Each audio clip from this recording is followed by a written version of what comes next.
basically, I started in construction back when I was 17, digging footers, and you just come up through the process. I was kind of lucky because I got into the residential business, which has all phases of construction in it.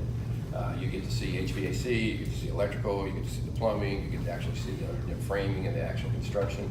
And then I went to college because on my dad's dime, he wanted me to be an attorney, I wanted to be a builder.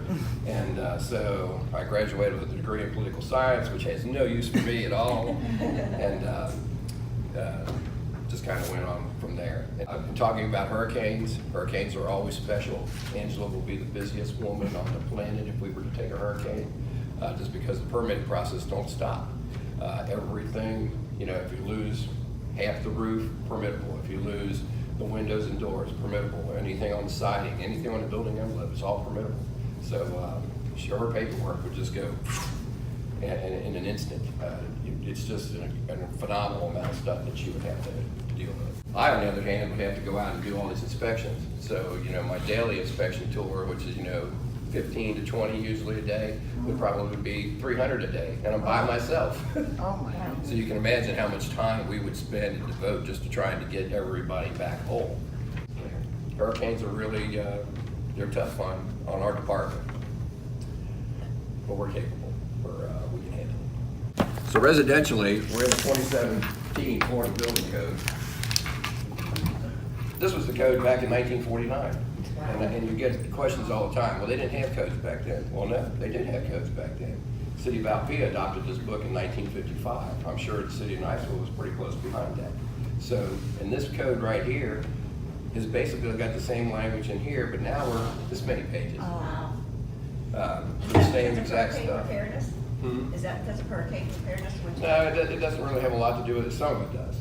Like in here, the difference would be this book to this book would be impact windows, for example, and certain things on the building envelope that everything now on the building envelope in Florida has to have a Florida product approval number. That means it's been tested for high impact missile. It's a high impact missile test.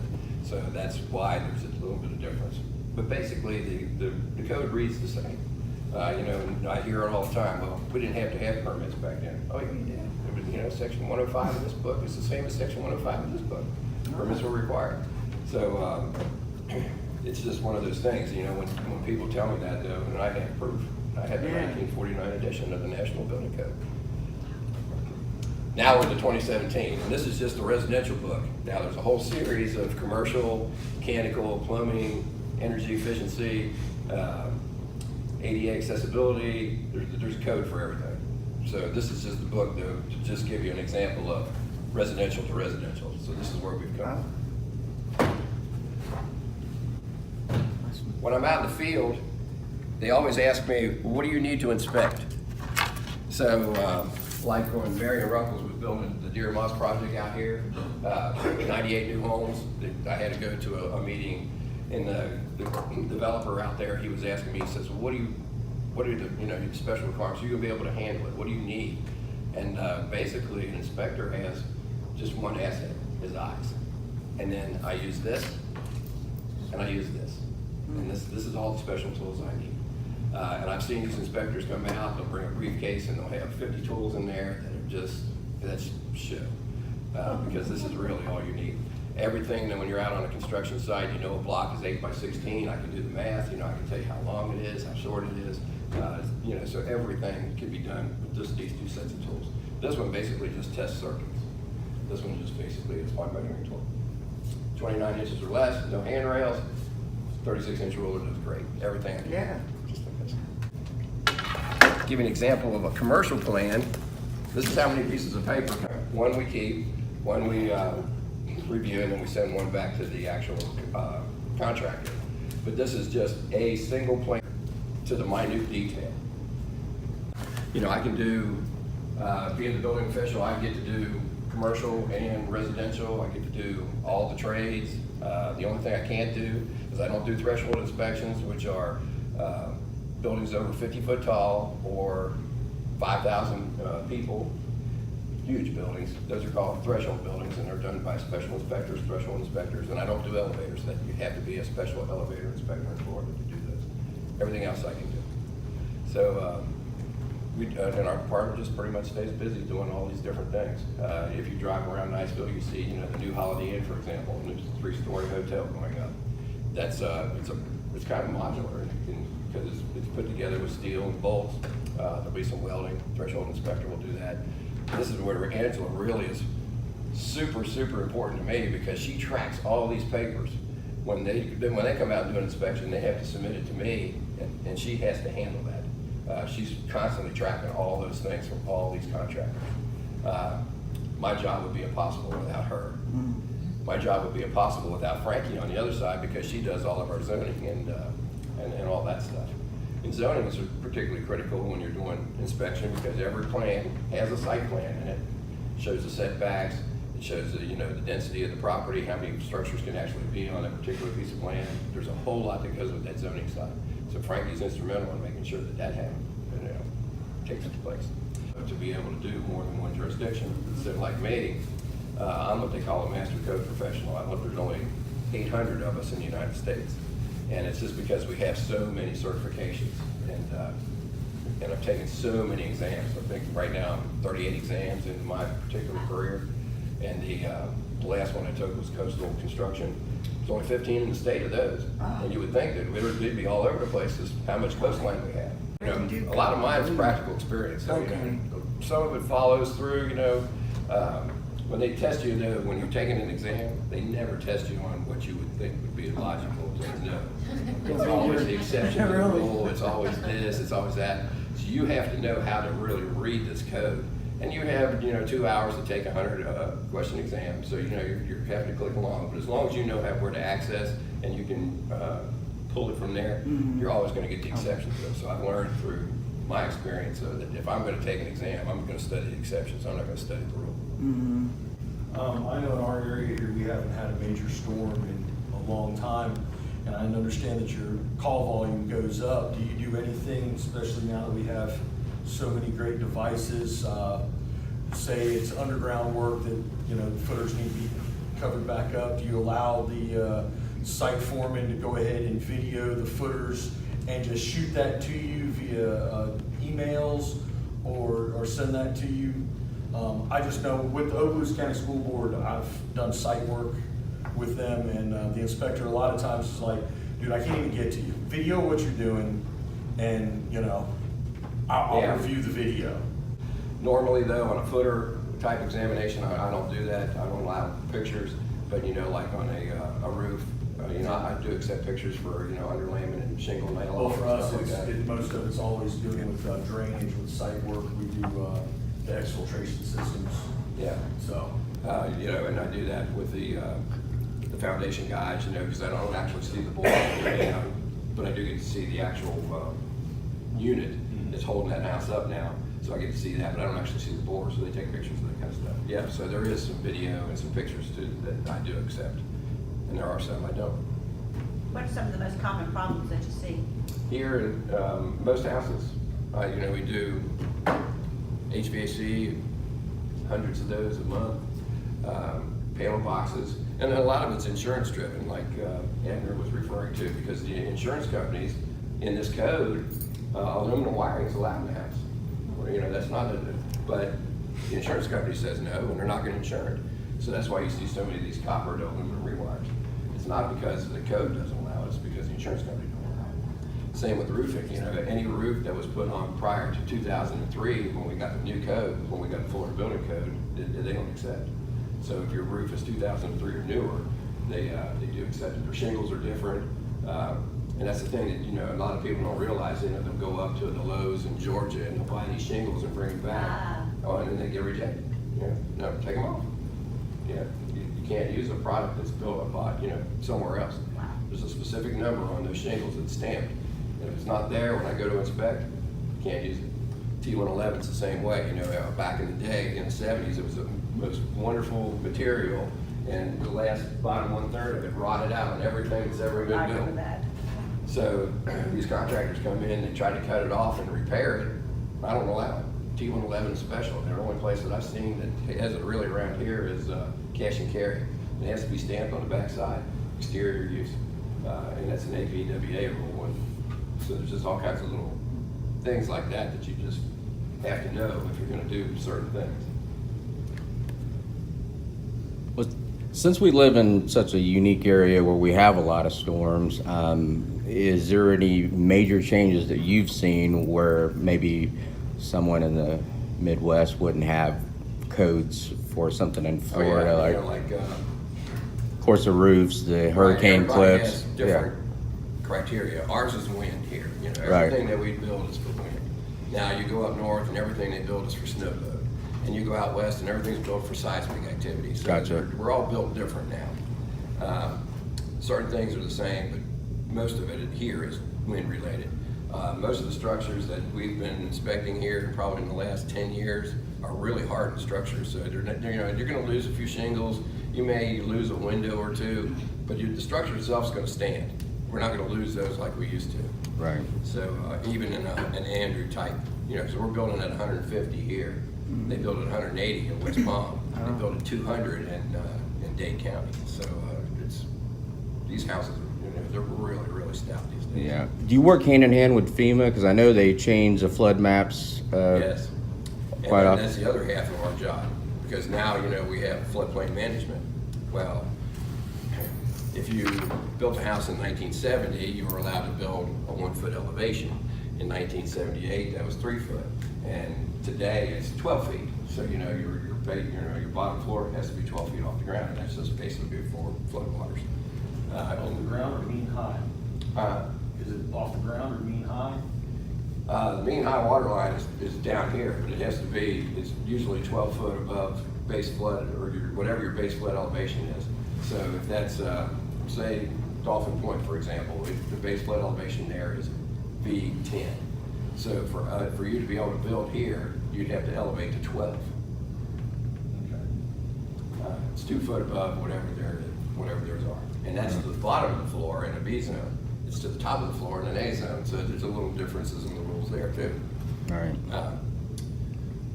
But yeah, floodplain is a big deal, and it changes. We're in the process right now of going through a new flood thing. You know, we've got people that it really upsets because, you know, people that never had to pay flood insurance now have to pay flood insurance. They don't understand that, you know, criteria it's just different. You know, we never used to have coast away. Coast away basically is when if this is the coast and you have wind blown waves coming in, now there's a line, and they call this the limb law. And the limb law is the line of, or it's the limited wave action line. And anything this way in between here, this is probably a B zone now, this would be a coast away. And this is already a 3 foot elevation into the limb wall.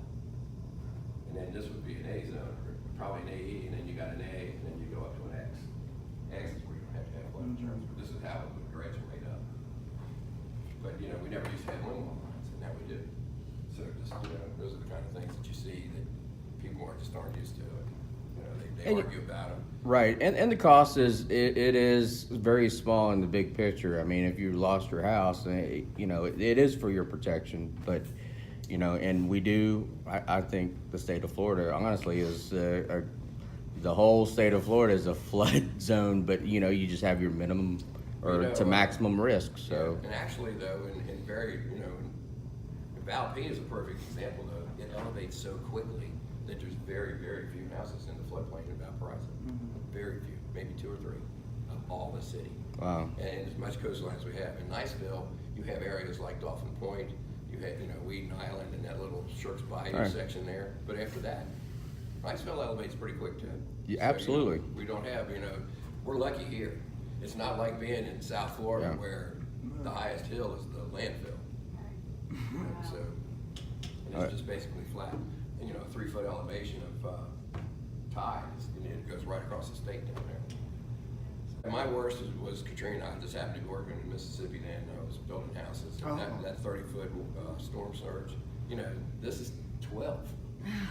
Yeah. 3 times this height of a wave. You know, just took everything out. I did work on the levees in New Orleans, but that wasn't my levee. I just want to, full disclosure, that wasn't my levee. Yeah, I haven't worked on the bridge. It got a lot. That's right, that's right. Yeah, that was an interesting hurricane. Absolutely. How long does it usually take if you like apply for a permit? I mean, how long does that take? If it's just a normal permit, you know, if you're just replacing your air conditioning system or you just got a, you know, plumbing repair, it's usually next day. You know, Angela will process that, I'll sign off on it, and you'll get your permit. If it's got to have plan review, and it really depends on how extensive the plan is. You know, a plan like that Oh, takes yeah. me a couple days to read. Right. And I really try to do those on the weekend. Residential plan, I usually can turn in a couple days. So it's not a big, long process. Especially with this hard-working person right here. That's right. Angela. That's right. Rock star, rock star. Angela, how big is your office where you have to store all those plans? Not big enough. Yeah, it's not, we asked people to bring, or our contractors to do it digitally, because we are trying to go paperless too, but we can't get rid of commercial plans, those are indefinite, correct? We have to Do keep you those. have to keep them for like cover? Mhm. Yeah, it used to be. We that you archive could- them, we send them off though, and we have them Okay. archived, but, or you store it away, but we Yeah, have to 10 keep years. them. It used to be 10 years, you know, so a lot of people Wow. will call and ask us, you know, do you have our, you know, the plan from the 1972 house that was built? No, we don't. Because, you know, the rule was we could get rid of them in 10. But since 2003, we have to keep them forever. And, Does a great job. Yes, oh, she no, does. oh, absolutely. I've noticed down on the beach, a lot of things are going to structural steel now. And what do y'all do to police the structural steel? Because I know that there's not that many certified welders actually welding the structural steel. Yeah, the plan review though, it'll tell me what the pool pockets are supposed to be, and even in a weld. And I don't actually do that inspection. I require their engineer to sign off on that. So every time one of those inspections becomes due, their engineer has to certify that it's in substantial compliance with that plan. That's another thing she tracks. So at the end, you know, when that building is complete, we have all these statements from, you know, every engineer that's involved in that project. And if we don't, then we make them produce those pieces of paper before we'll CO it. But that's, yeah, we definitely track all those pieces of paper. And You know, I don't want to be like the guy in India who approved a bridge and it fell down and killed 3,000 people. That ain't gonna be me. And I tell them all the time, you know, that, no, we're not gonna do this because, you know, not on my watch. I'm not gonna allow it to happen on my watch. But I volunteered occasionally with Habitat for Humanity, and years ago, there was this little anecdote going around that after Andrew hit, there was a group of houses that had been built by volunteers, because Habitat is done, they mainly by volunteers, but it's overseen by professional, of course, at each construction site, but they said that those Habitat constructed, volunteer constructed houses withstood Andrew because they had so darn, well, there was another word probably, many nails in them, because the volunteers. And there are more nails and more layers of paint on a Habitat house than under any regulation. Yeah. They were really, that was, I don't know if That's it's true or really not, that was just a testimonial to the sturdiness of those houses. Right. What cautions the Yeah, most of these contractors? framers though, you know, they don't watch their air pressure and they'll drive that nail. And if you drive that nail 3/4 through a board, they ain't holding nothing. It's paper, you know, it's paper, that's what you created. So, yeah, you know, the rule is the nail is supposed to be pretty much flush to the surface. And then, you know, there's a pattern. 4 inches on the perimeter, 6 inches into the field. They have to be 8-gauge ring shank, you know, on sheathing, for example. And if that nail is all the way through, you know, if you've got a board that's like this and the nail head's in here, this is all you got holding that board. And I fail. I make them take them out. So no, they don't take them out, then I get sent 60,000 more nails. So how many phases do you have to go out and inspect for a house?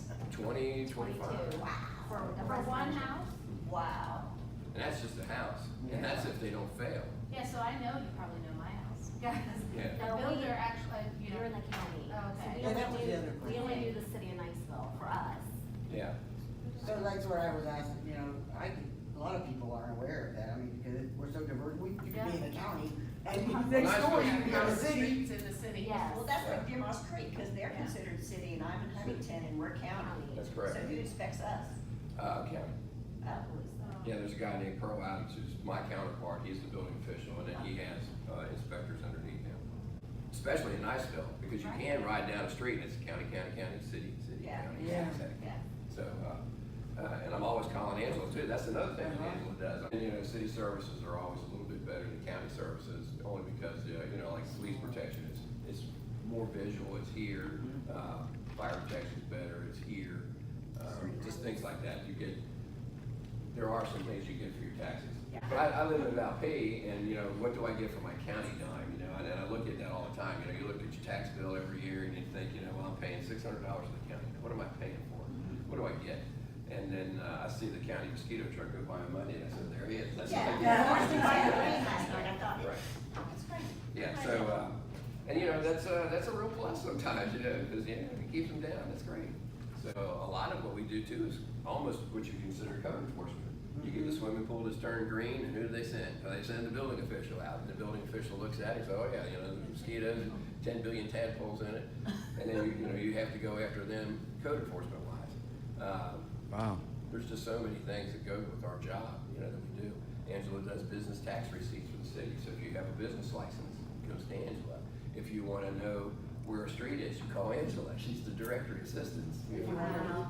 It just goes on, you know, the amount of stuff that we actually do in our local department. But I can tell you, without Angela and Frankie, I wouldn't do it. I would just stay in Valparaiso. I really couldn't do it without them. Is there an Angela and Frankie in Valpy? No, that's what I just said. Oh, wow. No, I don't have that in Valparaiso. You need to bubble wrap them. I do, and you know, I really have thought, you know, how can I combine my departments, you know, because it would be so good for me, you know, if I could just let them handle all that. Because inspection reports, you know, all the things that they do for me here, I have to do for myself there, and it's not really sufficient, I can tell you. You get proficient in all of these different ones. Kind of grew up with it, you know, when I started, I took a job for this guy. Actually, it was a summertime job in college, and I'll tell you, my first What was job. your major, by the way? Yeah, my first job was at the Oceans Condominium in Daytona Beach, and I was the doorknob guy. And I had this pouch, I had like 50 doorknobs and a screwdriver. And that's my job. That's all I do is hang doorknobs all day long. But that's how I started. And I said, well, I kind of like this, you know, and you get up and you see all these other things going on. You see the concrete, you know, being poured and, you know, rebar going in. And these guys laying sheetrock and doing this and doing that. I said, yeah, this is me. I'm outside, you know, I love being outside. You're on the beach, you know, the wind's blowing, everything's cool. And so that's really what got me interested in it.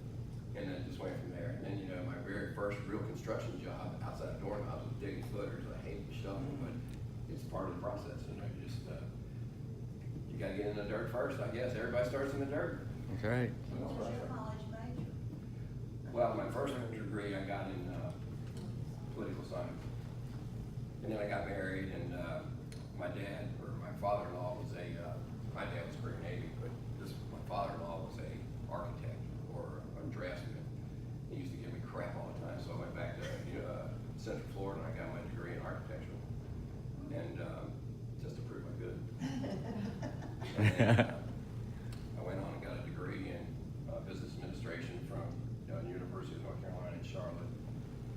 And got my marketing degree and my human resources degree. And then I went back and got my 3 master's degrees in this. But I graduated, that was my last degree. I got a master's in education, and I taught school for 1 day. And I mean, you know, Well, thank you so much for all the information.